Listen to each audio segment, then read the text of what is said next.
Morning everybody, Steve Brown from Swansea Creatives and Swan here with Ben Riddle from Home Instead. Good morning. And so what is Home Instead? Because I know you mentioned, and I know a little bit about you. I know you talk about home care, but what does that mean? What is Home Instead all about?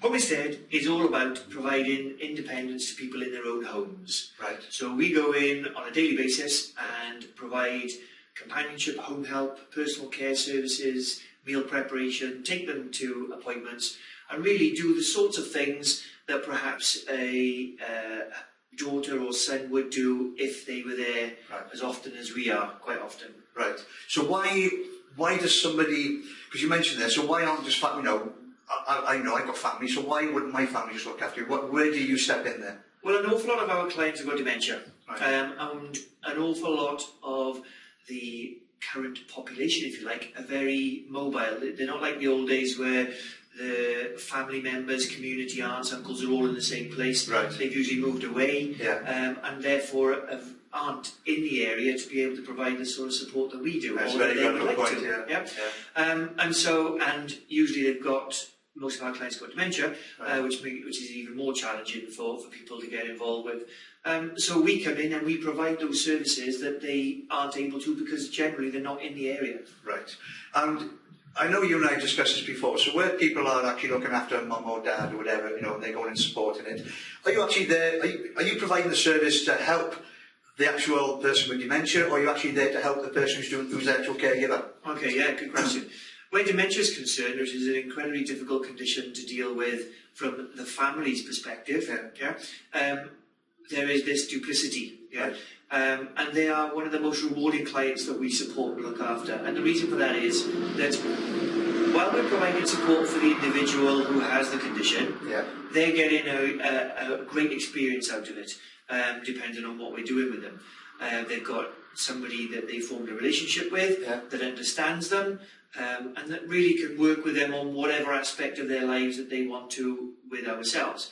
But obviously the knock-on effect is, while we're together for 3 hours with the person with dementia, the husband, wife has got 3 hours to go and do what they want to. Right. And although I'm going to use a word which might sound a little bit stick in the throat, it gives them the opportunity to go and have some time on their own and get away from the situation that they're in. Because I'll be very honest with you, we go in and we're there for 3-4 hours at a time.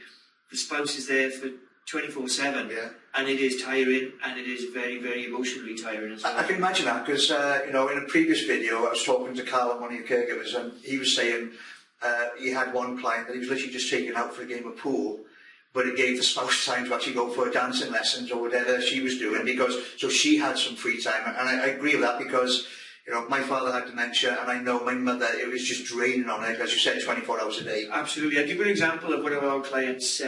He rang me crying on the phone. He was the husband of his wife who had dementia. Right. So we went in and provided a 3-hour companionship call with his wife, which allowed him then to go out and go shopping and actually meet up with some of his friends as well.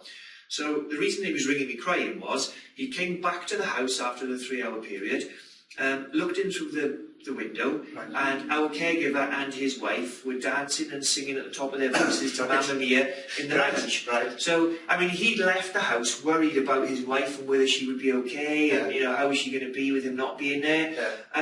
She was having an amazing experience, and the next time he went out, obviously he's got no concerns because he knows his wife is going to have a great time when he's out. And that particular lady, the reason why he was crying so much is because, and emotional on the phone, is because his wife, generally with dementia, was very withdrawn. So to see her that animated, that excited, and having that much fun, that in itself was a fantastic reward for him. That's right. Never mind more than money can buy. Yeah, absolutely. Yeah, absolutely. Okay, so packages. How does it work in terms of to me, when I'm talking about things like home care, and I'm talking about getting somebody in private and all that, I immediately think, oh my God, money, and affordability and all the rest of it. And you and I had this conversation before, so you'd like to explain to people how that works. Okay. Well, I think the first point you were starting to raise there is about care packages. The unique thing about what Home Instead does is that we give the customer whatever it is that they want. Okay? But also what they need, because, and there's that balance between the two. So we're there to provide whatever services are going to improve their life and maintain their independence in their own home. Okay. That's pretty much where we're at.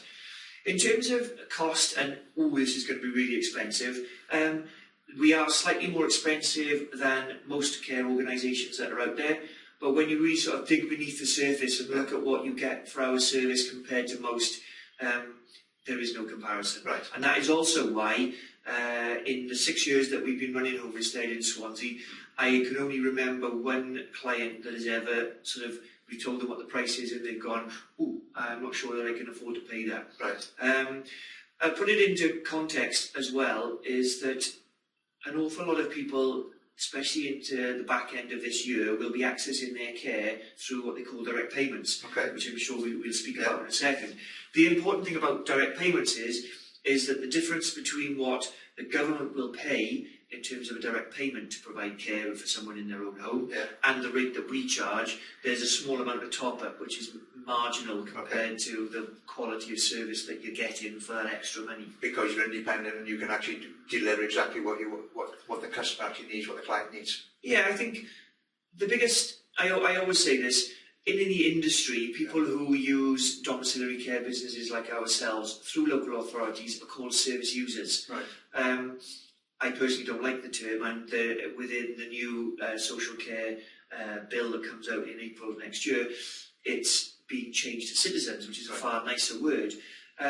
We term our customers as customers, and so if you're a customer, you expect a service, you want to get exactly what you want out of that service, and you want to feel valued as a customer. Yeah. Where I think those things largely have not been present in the service user culture that has been historic to the current time and the current care. Yeah, and things have to move on. They do.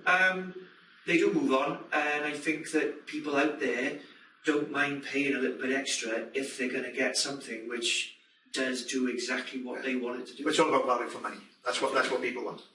Okay, so you guys, this has been Steve Brown from Swansea Creatives, been here with Ben Riddle from Homestead. And if you want to know more, you can go to the website, which is listed below, or you can call directly to Ben or his staff here at the Swansea head office, and we'll see you all in the next video.